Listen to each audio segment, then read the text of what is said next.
오늘은 요한복음 19장 1절에서 6절까지 해서 과시 멸류관을 쓰신 예수님이라는 제목으로 은혜받고자 합니다.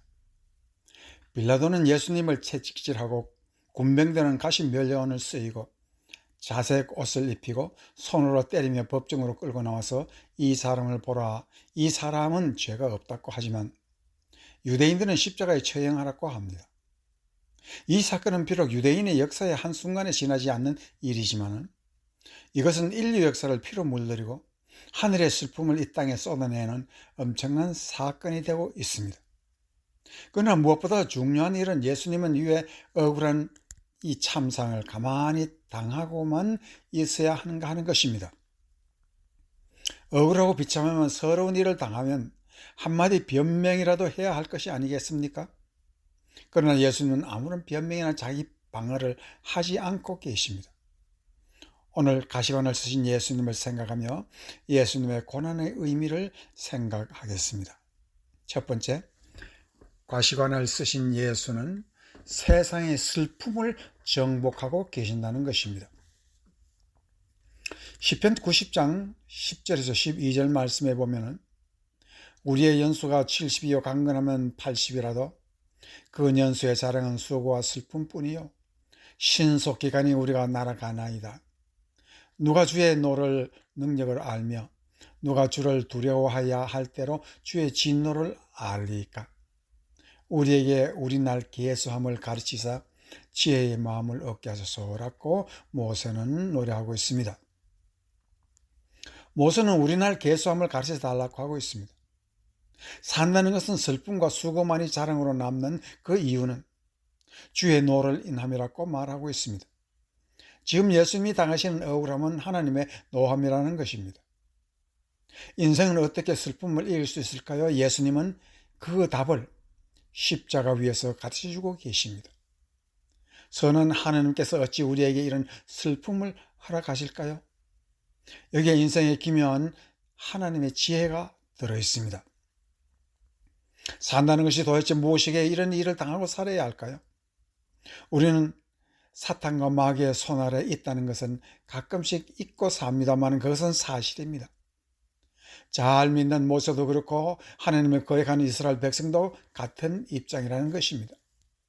사탄 마귀가 욥을 시험할 때 하나님과 마귀의 은밀한 대화를 기록한 것이 있습니다.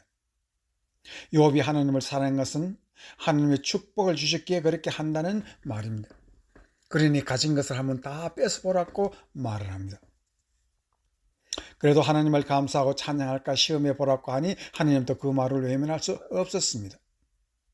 이 사건에서 사람이란 그 영혼의 가장 깊은 곳에 죄와 또한 허물이 있다는 것을 지적하고 있습니다. 그것은 하나님도 알고 마귀도 알고 있는 공존하는 비밀이라는 것입니다. 그렇기 때문에 세상 부에는 마가 끼어 있습니다. 그러나 십자가를 지면 슬픔과 시험은 우리가 그 뜻을 깨달음으로 사라진다는 것입니다. 예수님이 쓰신 가시관은 야유와 조소가 넘치는 아픔을 받았어야 하시니 예수님은 그것을 달게 받아 쓰셨습니다. 이것은 죄 없는 예수님도 인간에게 하나님의 노함에서 볼 수 없다는 것을 말하고 있습니다. 예수님은 인류의 슬픔을 벗기시는 지혜는 하나님의 아들로 십자가 지는 것이라는 것입니다. 그래서 이사야 선지자는 다음과 같이 말을 하고 있습니다. 이사야 53장 4, 6절에서 그는 실로 우리의 질고를 지고 우리의 슬픔을 당하였거늘 우리는 생각하기를 그는 징벌을 받아서 하나님께 맞으며 고난을 당한다 하였노라. 그가 찔림은 우리의 허물을 인하며 그가 상함은 우리의 죄악을 인함이라. 그가 징계를 받으면 우리가 평안을 누리고 그가 채찍에 맞음으로 우리가 나음을 입었도다. 우리는 다 양 같아서 그릇 행하여 각기 제 길로 갔거늘 여호와께서는 우리의 무리의 죄악을 그에게 담당시켰도다 라고 말하고 있습니다. 그가 당하는 슬픔은 우리의 허물 때문이라 하고 예수님이 오시기 전에 500년 전에 말하고 있습니다. 지금 이사야 선지자는 예수님이 당하는 이 장면을 영의 눈으로 자세히 들여다보고 쓰고 있습니다. 왜 이 장면이 그렇게 중요할까요? 죄의 싹은 사망인데 하나님은 용서와 자비를 십자가 위에서 보여주시는 것이라고 말합니다. 그렇게 사람의 십자가를 깨달으면 무한한 감사가 여기서 나옵니다. 이사야는 말세의 문을 여는 이 순간에 십자가의 고난과 슬픔을 보고 있습니다. 인류는 십자가를 깨닫고 감사할 줄을 모르면 영원한 슬픔을 이길 수 없다고 말합니다. 십자가 앞에서 나 이제 너 이제 다 고백하면 말세에 허락하신 하늘 영광을 우리에게 주시고 우리의 슬픔 억울한 삶 승리하게 하신다는 것입니다. 인생의 자랑은 고생과 슬픔인데 그 짐을 벗는 영광은 오직 믿는 자에게만 주신다고 말을 하고 있습니다. 요한복음 1장 29절에는 이튿날 요한이 예수께서 자기에게 나오심을 보고 가로되 보라 세상 죄를 지우하는 하나님의 어린 양이다 라고 말하고 있습니다. 세상 죄라는 말은 인류의 모든 죄를 말하고 있습니다. 오직 불신자 외에는 우리의 죄는 그리스도 예수께서 다 짊어지고 계신다는 뜻입니다. 그리고 우리의 죄값을 다 치른 것이 바로 이 순간입니다. 그렇다면 예수님이 우리의 슬픔을 다 짊어지셨다면 우리는 삶에서 왜 억울함과 말 못할 슬픔을 당하고 살아야 합니까? 우리는 예수님이 나의 슬픔 다 지시고 죽으셨는데 왜 우리까지 고통을 당해야 하는 것입니까?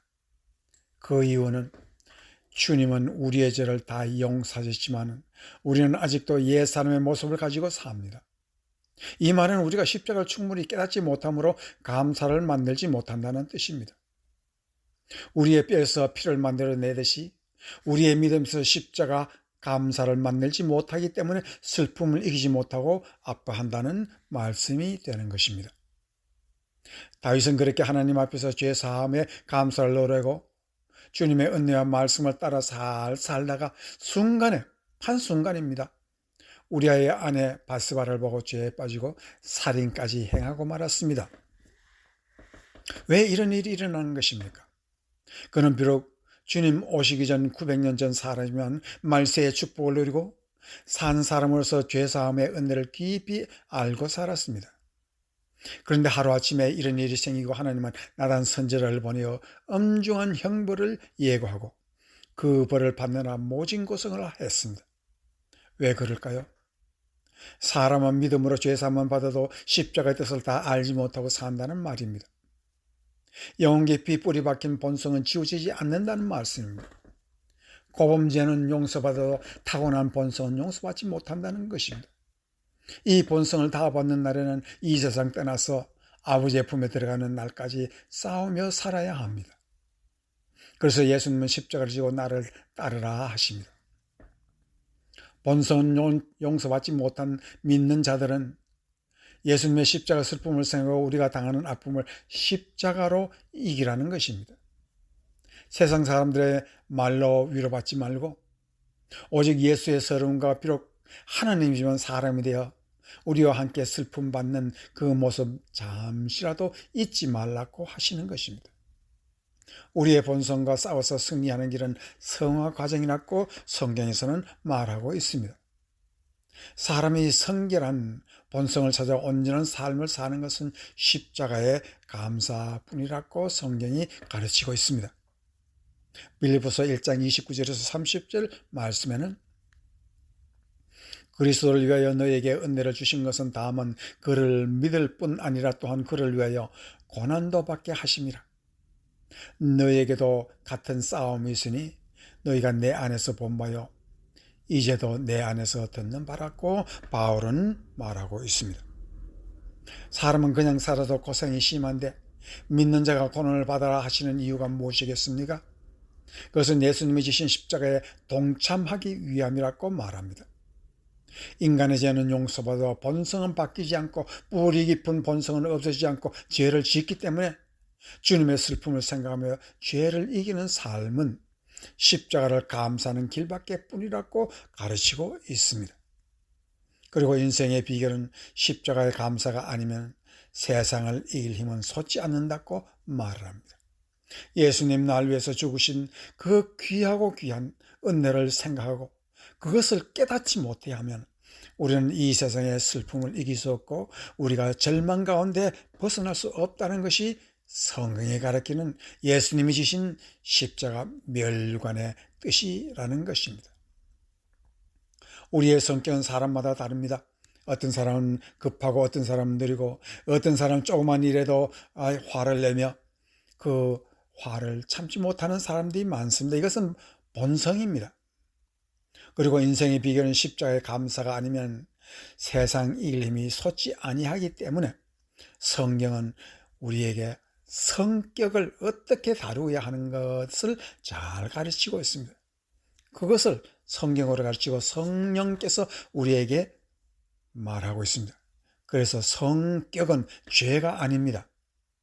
다윗같이 평생 군인으로 살다가 잠시 눈길 돌아가는 순간 죄를 짓고 그는 성격 탓으로 원죄와 곰죄가 아니지만은 큰 죄를 짓고 말았다는 것입니다.